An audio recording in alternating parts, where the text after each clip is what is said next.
प्यारे बच्चों, आज मैं आप लोगों को एक पोइम सुनाऊंगी जिसका नाम है बुलबुल का बच्चा। तो चलिए स्टार्ट करते हैं।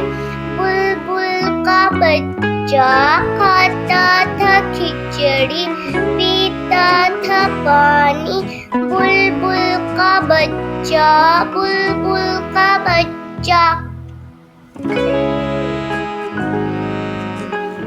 खाता था खिचड़ी, पीता था पानी। बुलबुल का बच्चा, बुलबुल का बच्चा। गाता था गाने मेरे सराहने। बुलबुल का बच्चा, बुलबुल का बच्चा। गाता था गाने मेरे सराहने। बुलबुल का बच्चा, बुलबुल का बच्चा। एक दिन अकेला बैठा हुआ था, मैंने उड़ाया वापस न आया।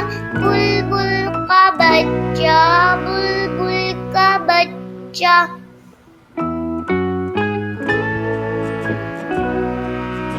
खाता था खिचड़ी, पीता था पानी। बुलबुल का बच्चा, बुलबुल का बच्चा।